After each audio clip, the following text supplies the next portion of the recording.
시편 15편. 여호와여, 주의 장막에 머무를 자 누구오며 주의 성산에 사는 자 누구오니이까? 정직하게 행하며 공의를 실천하며 그의 마음의 진실을 말하며 그의 혀로 남을 허물하지 아니하고 그의 이웃에게 악을 행하지 아니하고 그의 이웃을 비방하지 아니하며 그의 눈은 망령된 자를 멸시하며 여호와를 두려워하는 자들을 존대하며 그의 마음에 서원한 것은 해로울지라도 변하지 아니하며 이자를 받으려고 돈을 꾸어주지 아니하며 뇌물을 받고 무죄한 자를 해하지 아니하는 자이니 이런 일을 행하는 자는 영원히 흔들리지 아니하리이다. 안녕하십니까? 성경으로 시작하는 하루 성시아 온라인 교회 김영구 목사입니다. 오늘 시편 15편은 주님의 장막에 머무를 자가 누구인지, 주님의 성산에 사는 자가 누구인지를 물으며 시작합니다. 왜 그런 사람을 찾는 걸까요? 주님의 장막, 주님의 성산은 때가 되면 한 번씩 방문하면 그만인 그런 곳이 아니기 때문입니다. 의무적으로 제사를 지내기 위해서 왔다 가는 형식적인 곳이 아닙니다. 그곳에 머물며 살아야 한다는 것입니다. 제사장도 아닌 사람이 어떻게 그곳에서 계속 살 수 있을까요?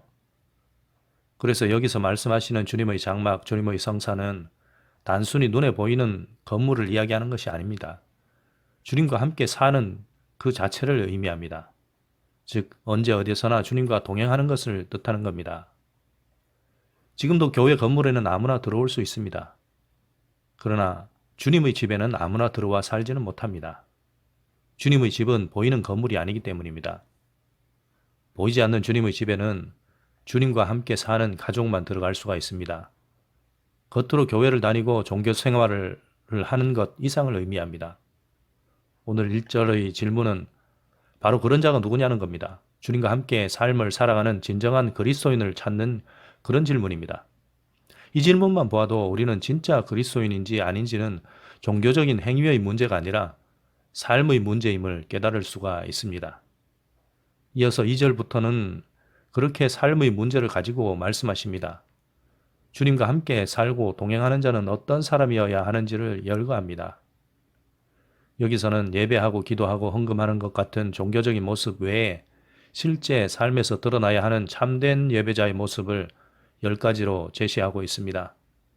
크게 보면 해야 할 것 5가지와 하지 말아야 할 것 5가지로 나누어 볼 수 있습니다. 먼저 해야 할 것들은 정직하게 행하는 것, 정의를 실천하는 것, 마음으로 진실을 말하는 것, 하나님을 경외하는 자를 존중하는 것, 맹세한 것을 지키는 것 등의 5가지입니다. 모두 우리 내면의 모습과 태도를 말합니다. 또 다음으로 하지 말아야 할 것들은 혀로 남의 허물을 말하지 않는 것, 이웃에게 악을 행하지 않는 것, 이웃을 비방하지 않는 것, 이자를 받으려고 돈을 꾸어주지 않는 것, 뇌물을 받고 죄 없는 사람을 해롭게 하지 않는 것 등입니다. 모두 우리가 이웃에 대해 어떻게 행동해야 하는지에 대한 문제입니다. 10가지를 정리하면 주님과 동행하는 사람은 늘 하나님과 바른 관계로 서 있으면서 자신을 돌아보며 이웃을 해롭게 하지 않는 삶을 사는 자라는 겁니다. 이 모든 것들은 하나님과의 바른 관계로부터 출발합니다. 나의 내면이 하나님으로 중심을 잡고 있을 때 자신의 바른 삶의 태도가 만들어지고 그로 인해 이웃에게 해악을 끼치지 않는 선한 삶을 살 수 있다는 겁니다. 오늘 이 말씀에 비추어 우리 스스로를 돌아보아야 합니다. 우리가 입술로는 예수님을 믿는다고 큰소리치고 몸으로는 부지런히 교회를 오가고 눈물로 찬양을 하고 목 놓아 주님을 부르며 기도를 하지만 정작 우리 삶은 주님과 동떨어진 경우가 얼마나 많습니까? 정직하지 못할 때가 많고 거짓으로 남을 속이며 내 이익을 취할 때가 많습니다. 내 주장을 관철하기 위해서 이웃을 비방하고 그들에게 해를 끼치는 일도 행하기도 합니다. 오늘 말씀하시는 10가지는커녕 한두 가지도 제대로 실천하지 못합니다. 그러면서도 교회 안에서는 온갖 거룩한 모양을 냅니다. 예배도 요식 행위로 드릴 때가 많고 말씀을 들어도 내 것으로 받지 않는 경우가 태반입니다. 교회 문을 나서는 순간 하나님이나 성경 말씀은 남의 일이 되어 버립니다. 그야말로 교회 안에 갇힌 형식적인 신앙에 머물 때가 많습니다. 하나님의 말씀을 대언해야 할 목회자들도 하나님의 엄중한 말씀, 죄의 심각성을 전하고 그리스도의 보혈로 그 죄를 씻어야 함을 전하기보다 성도들의 입맛에 맞는 달콤한 말을 축복이란 이름으로 전할 때가 너무나 많습니다. 하나님으로 포장은 되어 있지만 실상은 세상이 말하는 꿈을 이루는 성공 비법이나 감상적인 심리 치유법을 전하는 강연과 별반 다를 게 없을 때도 있습니다. 어떻게든 많은 사람을 모으고 좋은 건물을 짓고 잘 짜여진 각본에 따라 화려하게 꾸민 공연처럼 드리는 예배가 얼마나 많습니까? 수많은 그리스도인들이 그렇게 보기 좋고 듣기 좋은 것을 찾아다니면서 은혜를 받았다는 착각에 빠지고 종교적으로 자족하는 반쪽짜리 그리스도인으로 살아갑니다. 이런 우리가 주님의 장막에 머물며 주님의 성산에 산다고 할 수 있을까요? 이런 우리가 주님께서 찾으시는 영적 예배자라고 할 수 있을까요? 하나님은 종교적인 모양을 내는 자를 찾고 계신 게 아닙니다. 하나님은 모든 삶으로 예배하는 참된 예배자를 찾고 계십니다. 예수님을 믿고 그분의 장막에서 함께 사는 사람, 삶으로 하나님의 뜻을 살아내는 자를 찾고 계십니다. 아무리 교회를 오래 다녀도, 어떤 교회 직분을 가졌더라도, 아무리 종교적인 열심이 있더라도 내면의 정직과 진실함이 없고 이웃과의 관계 속에서 선한 열매를 맺지 않는다면 그것은 단지 위선일 뿐이며 자기 욕망을 종교의 허울로 덮은 것일 뿐입니다. 아니면 하나님을 이용해서 자기 이익을 구하는 것일 뿐입니다. 그래서 예수님께서는 바리새인들의 위선을 그렇게 엄하게 꾸짖으신 겁니다.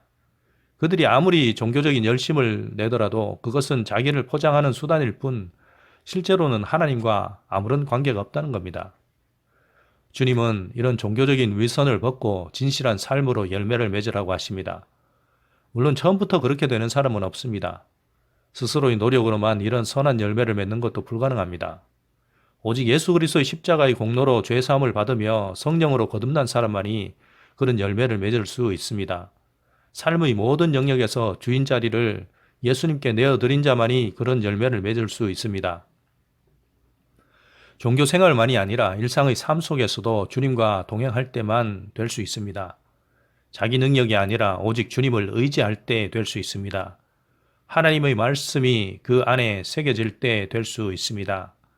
말씀을 의지하여 성령님의 인도함을 구할 때 될 수 있습니다. 이런 진실한 그리스도인은 그의 인격과 삶에서 그리스도의 성품이 묻어납니다. 어디에서든지 그리스도의 향기가 납니다. 삶 속에서 해야 할 것과 하지 말아야 할 것들을 잘 분별하게 됩니다. 죄를 거부하며 선으로 악을 이기면서 살아갑니다. 자기 이익을 위해 남을 이용하고 거짓말로 남에게 해악을 끼치는 일 따위는 하지 않습니다. 거짓을 이기는 그리스도의 능력이 그 안에서 역사하기 때문입니다. 이것이 바로 참된 영성입니다. 보이지 않는 특별한 것을 보고 무슨 신비한 일을 행하는 자라야 영성이 뛰어난 것이 아닙니다. 주어진 일상 속에서 주님의 뜻대로 살아내며 그리스도의 향기를 주변에 내는 자가 진실로 영성이 뛰어난 자입니다. 성경을 많이 알고 기도를 많이 하고 예언을 하고 환상을 보고 방언을 한다고 해서 다 영성이 뛰어난 자가 아닙니다. 오직 그의 인격과 삶으로 그리스도의 향기를 내는 자가 영성이 뛰어난 자입니다. 이런 사람이 삶으로 예배하는 진정한 영적 예배자인 것입니다. 지금 여러분들은 그리스도인으로서 무엇을 추구하고 있습니까? 신비한 은사를 받기를 원하십니까? 특별한 능력을 구하십니까? 아니면 그런 사람들을 찾아다니고 있지는 않습니까? 그렇다면 정작 가장 중요한 것을 놓칠 수가 있습니다. 바로 주님을 놓칠 수가 있는 겁니다. 주님만 계시면 되는데 자꾸만 다른 것을 찾아다니게 되는 것입니다. 이제 제대로 구해야 합니다. 주님을 구하고 주님과 동행하며 주님과 살기를 구해야 합니다. 주님의 자녀로, 주님의 가족으로서 살기를 구해야 합니다. 그러면 아무리 연약한 인생이라도 나와 함께 사는 그리스도의 향기가 묻어납니다. 거룩하고 아름다운 인생이 됩니다. 주님께서 찾으시는 참된 예배자의 인생이 됩니다. 주님은 이렇게 우리가 삶으로 예배하기를 원하십니다. 그리스도 안에서 우리 영혼이 정결하기를 원하십니다. 우리 삶의 태도와 모습에서 그리스도의 빛을 비추고 주님의 열매를 맺으며 그리스도의 향기가 드러나기를 원하십니다. 오늘 말씀을 기억하면서 이 하루도 삶으로 예배하는 아름다운 그리스도인들이 되시기를 축복합니다. 지금 있는 그 자리에서 그리스도의 향기를 내는 아름다운 날이 되기를 소망합니다. 내가 있는 그곳에서 해야 할 것과 하지 말아야 할 것을 잘 분별하는 하루가 되기를 소망합니다. 그런 우리에게 주님께서 함께 하시며 선한 길로 인도하시고 아름다운 열매가 맺게 하실 것을 믿습니다. 함께 기도하시겠습니다. 하나님, 감사와 찬양과 영광을 올립니다. 주님은 은혜로우시고 자비로우시며 능력이 많으신 하나님이십니다. 죄의 길로 달려가는 미련한 저희를 택하셔서 능력의 손길로 구원의 길에 들어서게 하신 은혜를 베푸셨습니다. 그럼에도 저희는 여전히 주님 안에서 정직하지 못하고 또 진실을 행하지 못하며 이웃에게도 온갖 악한 일들을 저지르고 있습니다. 종교적인 허울을 쓰고서 위선적인 거룩함에 빠져 살 때가 많음을 고백합니다. 주님께서는 이 모든 죄와 허물을 아시오니 저희들을 용서하여 주시옵소서. 이제 저희들이 바로 서서 주님의 집에서 주님과 함께 사는 삶을 살게 하소서. 진실로 일상의 삶으로 예배하는 참된 예배자로 살게 하소서. 오늘도 주님과 동행하며 주님의 향기를 드러내기를 소망합니다. 주님께서 인도하심을 믿고 예수님의 이름으로 감사하며 기도합니다. 아멘.